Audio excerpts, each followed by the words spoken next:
दिल छूने वाली कहानी। मैं कई दिनों से बेरोजगार था। एक एक रुपए की कीमत जैसे करोड़ों लग रही थी। इस उठापटक में था कि कहीं नौकरी लग जाए।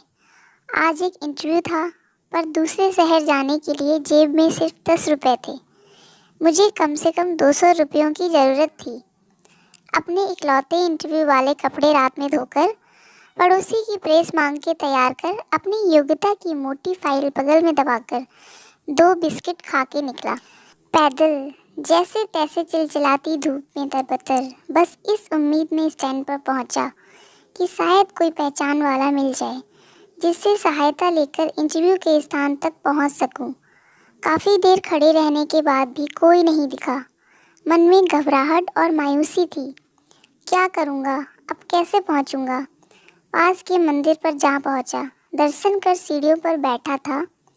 मेरे पास में ही एक फकीर बैठा था। उसके कटोरे में मेरी जेब और बैंक अकाउंट से भी ज़्यादा पैसे पड़े थे। मेरी नज़रें और हालात समझ के बोला, कुछ मदद चाहिए क्या? मैं बनावटी मुस्कुराहट के साथ बोला, आप क्या मदद करेंगे? चाहो तो मेरे पूरे पैसे रख लो। वो मुस्कुराता बोला। मैं चौंक गया। उसे कैसे पता मेरी ज़रूरत? मैंने कहा, क्यों? शायद आपको ज़रूरत है, वो गंभीरता से बोला। हाँ, है तो, पर तुम्हारा क्या? तुम तो दिन भर मांग के कमाते हो।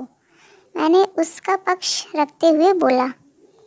वो हंसता हुआ बोला, मैं नहीं मांगता साहब, लोग डाल जाते हैं मेरे कटोरे में पुण्य कमाने के लिए। मैं तो फ़कीर हूँ, मुझे इनका कोई मोह नहीं।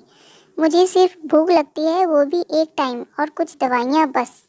मैं तो खुद से सारे पैसे मंदिर की पेटी में डाल देता हूँ, वो सहजता कहते। मैंने हैरानी से पूछा, फिर यहाँ बैठते क्यों हो?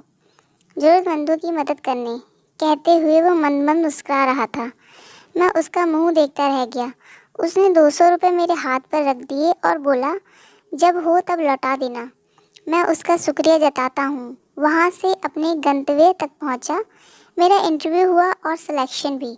मैं खुशी खुशी वापस आया। सोचा उस फकीर को धन्यवाद दे दूँ। मैं मंदिर पहुँचा। बाहर सीढ़ियों पर भीड़ लगी थी। मैं घुस के अंदर पहुँचा, देखा वह फकीर मरा पड़ा था।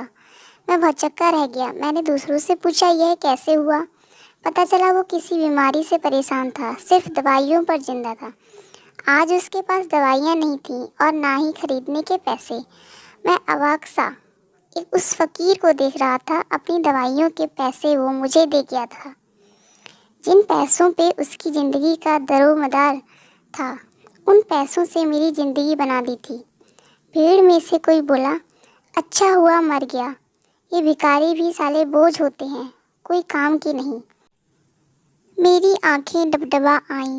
वो भिखारी कहाँ था? वो तो मेरे लिए भगवान ही था, नेकी का फरिश्ता, मेरा भगवान।